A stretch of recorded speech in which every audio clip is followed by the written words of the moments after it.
Hai guys, jumpa lagi di channel saya kali ini ya guys. Oke, kali ini saya mau memperbaiki kipas angin ya guys. Semisal nih di rumah kalian kipas anginnya pada rusak, jangan dibuang dulu ya guys. Coba ikutin cara seperti saya ini. Siapa tahu kipas angin kalian bisa nyala lagi ya guys. Oke, akan saya tandai dulu ini bagian asnya menggunakan isolasi nanti yang seperti ini ya guys. Nah seperti ini. Terus kalian juga colokan untuk bagian stop kontaknya ke bagian terminal listrik. Kita tandai dulu untuk bagian asnya seperti ini ya guys, agar nanti di kamera bisa kelihatan dia itu berputar atau tidak untuk bagian as motor listriknya itu ya guys ya. Oke, pada kali ini kipas saya ini dia itu matot ya guys ya. Jadi siapa tahu dengan tutorial yang saya berikan kali ini kipas kalian bisa nyala lagi ya guys. Ini akan saya uji coba untuk tarik bagian speednya sama bagian motor yang bergerak ke kanan kiri ya guys. Ini untuk kipasnya yang bagian mesin atau as motor kipasnya itu dia tidak mau berputar. Nah ini kan tidak mau berputar ya guys, tapi untuk bagian motor yang bergerak kanan kiri dia itu masih berfungsi ya guys. Nah seperti ini, dia kan kelihatan kipasnya tuh geleng kanan geleng kiri seperti itu ya guys ya. Jadi untuk as motornya dia tidak mau berputar seperti itu ya guys. Oke, kita cabut lagi. Nah untuk selanjutnya kalian coba cek kabel yang dari stop kontak ya guys. Ini berlaku untuk semua kipas angin. Kabel dari stop kontak kan ada dua, satunya itu masuk ke dalam speed atau untuk yang bagian speed apa namanya kipasnya, yang satunya lagi langsung masuk ke bagian spool. Yang bagian coklat ini masuk ke speed, yang biru itu masuk ke spool. Dia yang biru disambungkan dengan kabel yang warna hitam. Nah warna hitamnya itu ada dua, yang satu masuk ke bagian spool utama, yang satunya masuk ke bagian mesin yang menggerakkan kipasnya kanan kiri seperti itu ya guys. Kita coba lepas saja untuk kabel pengikatnya biar longgar untuk enak di apa namanya diurai kabelnya. Untuk selanjutnya kita coba cek yang bagian atas ya guys. Nah untuk yang bagian atas nanti kita akan buka kabelnya, yang ini ada selang birunya yang bagian atas. Untuk menarik atau memotong bagian atas itu kan ada kabelnya juga yang warna hitam. Nah hitamnya seperti ini kan ada dua, yang satu masuk ke spool, yang satu masuk ke dinamo putar kanan kiri seperti itu ya guys. Nah ini kan ada dua, nanti kita cari yang kabel warna hitam yang di selang biru bagian atas, kita buka saja ya guys.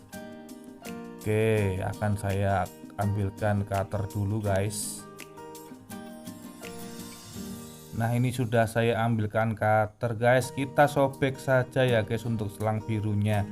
Oke guys, perhatikan ya guys. Jadi untuk kipas kalian itu dalamnya belum tentu warnanya sama dengan kipas saya ya guys. Intinya kabel yang dari stop kontak yang tidak masuk ke dalam bagian speed itu adalah kabel yang harus kita tuju ya guys ya. Jadi misal kabelnya itu ada dua kabel, yang satu masuk ke speed, satunya itu otomatis dia kabelnya langsung naik ke atas ya guys. Nah kabel yang naik ke atas itulah yang kita eksekusi ya guys. Jadi warnanya tidak harus hitam, jadi di punya kalian itu mungkin berbeda-beda dari punya saya ya guys. Ya mungkin ada yang abu-abu, ada yang warna biru, atau terserah, itu tergantung merek kipas anginnya ya guys. Jadi intinya kabel yang dari colokan listrik itu langsung menuju ke atas, itu aja ya guys intinya, daripada saya bingung menjelaskannya ya guys. Nah ini kan sudah saya sobek, ini kan ada kabelnya yang warna hitam tuh, yang dari kabel biru dari colokan listrik. Nah, kita coba tarik satu persatu. Kan ada dua kabelnya. Di sini kan juga ada yang warna hitam nih. Nah, coba kita tarik nih guys. Nah, nanti kan kelihatan kabelnya tuh yang mana seperti itu. Nah, terus yang kabel yang warna hitam ini kita potong saja guys. Nah, kita potong saja seperti ini. Nah, sebelumnya kalian juga harus membelikan namanya itu adalah thermal fuse ya guys. Thermal fuse itu untuk sikringnya. Nah, untuk bagian kapasitornya ini kalian bisa pilih salah satu kanan atau sebelah kiri ya guys. Terserah nanti coba. Tapi biasanya sih yang sebelah kanan biasanya. Tapi tergantung dari posisi bagian apa namanya ini kapasitornya. Nah, ini kan kapasitornya kabelnya ada dua. Dia fungsinya kapasitor ini untuk berputarnya dinamo ya guys ya. Dia itu untuk penyimpan arus sementara agar listriknya itu bisa lebih kuat untuk memutarkan dinamonya seperti itu ya guys ya. Kita potong saja salah satu. Nanti kalau semisal kipas angin kalian terbalik berputarnya, berarti kabel kapasitor yang kalian sambung berarti itu salah ya guys ya. Jadi tidak ada hubungannya nanti bisa meledak atau tidak seperti itu ya guys. Nah, kalian siapkan juga seperti ini ya guys. Ini adalah thermal fuse. Thermal fuse yang saya gunakan ini harganya cukup murah. Dia harganya di sekitar 5.000 sampai 15 ribuan ya guys.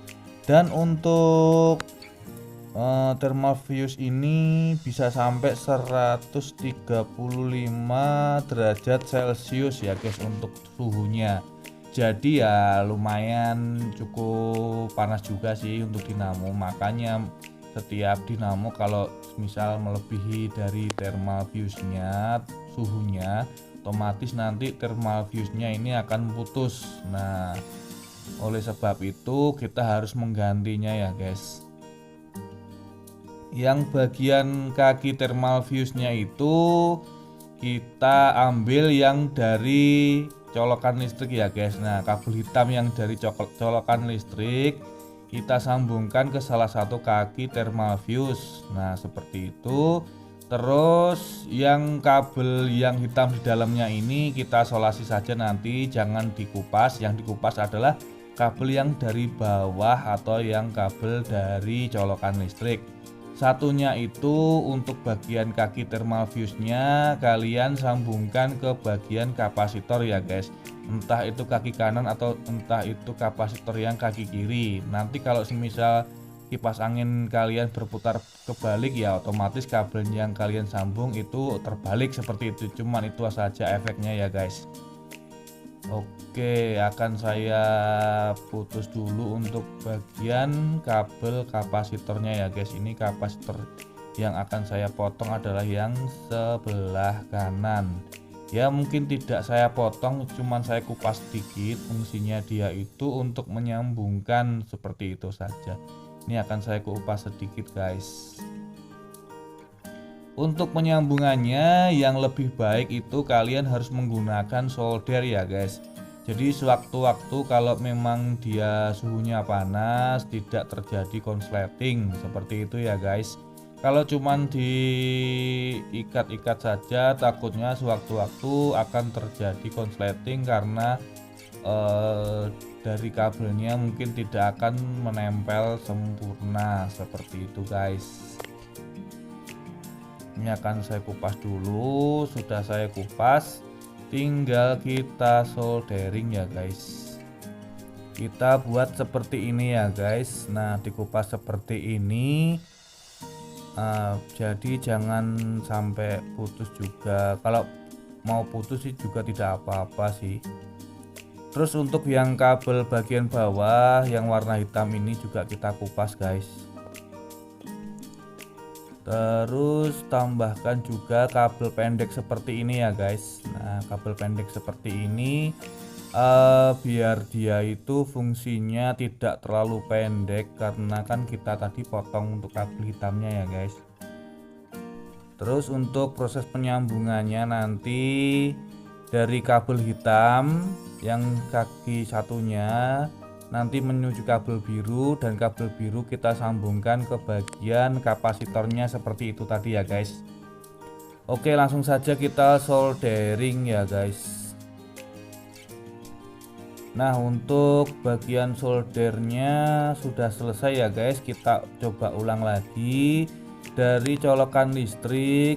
Nah, dari colokan listrik ini itu yang satunya masuk ke speed, jangan kita otak-atik. Yang satunya itu ada kabel biru masuk ke kabel hitam ya guys.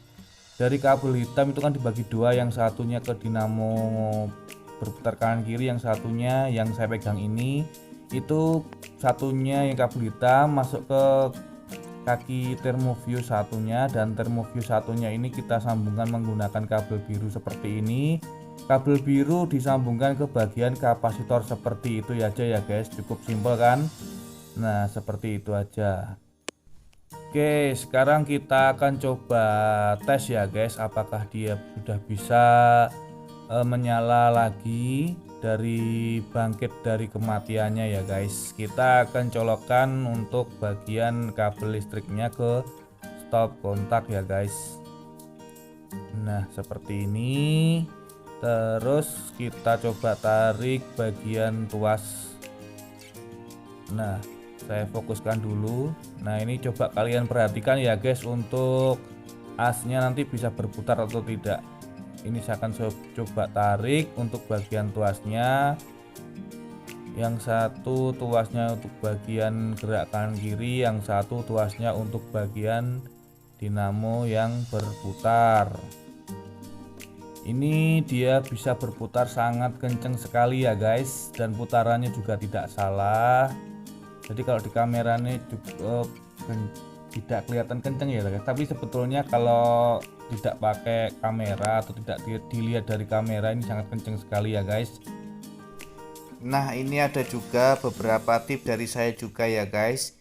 Untuk kipas angin kalian, kalau semisal dicek seperti ini tidak berfungsi atau tidak nyala, biasanya juga itu tergantung dari kerusakannya ya guys. Kemungkinan juga bisa dari spoolnya yang memang sudah terbakar, atau ada dengungan dari bagian dinamonya ya guys. Biasanya kalau misal dinamonya itu berdengung, dari dinamonya dia biasanya itu ada yang bagian berkarat ya guys di dalam asnya. Jadi bisa kalian lepas dulu dinamonya, nanti spoolnya kita lepas, tapi dengan hati-hati, biasanya dia itu berkarat. Kalau berkarat otomatis kalian bisa lumasi ya guys. Untuk kapasitornya juga bisa kalian cek dulu, semisal kapasitornya dia ada berubah bentuk atau dia rusak. Biasanya kalau saya sih biasanya saya cek dulu untuk kapasitornya menggunakan kapasitor yang lain. Kalau diganti dengan kapasitor yang baru atau yang lain dia sudah bisa nyala ya alhamdulillah. Tapi kalau memang belum nyala, biasanya kalau dari mendengungnya kita coba bersihkan asnya ini. Harus kendor, harus longgar. Kalau tetap masih tidak nyala ya, kalian bisa juga coba menggunakan cara tutorial yang saya berikan tadi ya guys. Oke, jangan lupa juga untuk diisolasi biar lebih aman ya guys, tidak tergencet ke bagian apa namanya, covernya atau ke bagian frame yang ada besinya itu ya. Ini bisa kalian isolasi dengan baik. Nah, ini kalian isolasi jangan sampai terbuka seperti ini ya guys. Jadi biar nggak gencet kena bagian yang lain, biar tidak kesetrum seperti itu ya guys. Kalian isolasi dulu. Dan ini akan saya isolasi dulu ya guys, biar lebih aman, biar tidak kita kesetrum seperti itu. Dan kita isolasi dengan serapi mungkin ya guys, supaya nanti kalau kipas anginnya bergeleng-geleng dia tidak nyangkut kemana-mana. Jadi kabelnya itu sangat rapi dan aman digunakan setiap hari ya guys. Dan ini saya sudah isolasi semuanya ya guys. Nah, seperti ini contohnya. Dan jangan lupa juga yang bagian bawah kita rapikan lagi, kita kasih kabel pengikat lagi ya guys. Kita coba lagi ya guys, yang kita rapikan aman ya guys, bisa berputar lagi. Oke guys, terima kasih untuk sudah menyimak tutorial dari saya. Jangan lupa subscribe dan nyalakan loncengnya ya guys. Terima kasih, bye.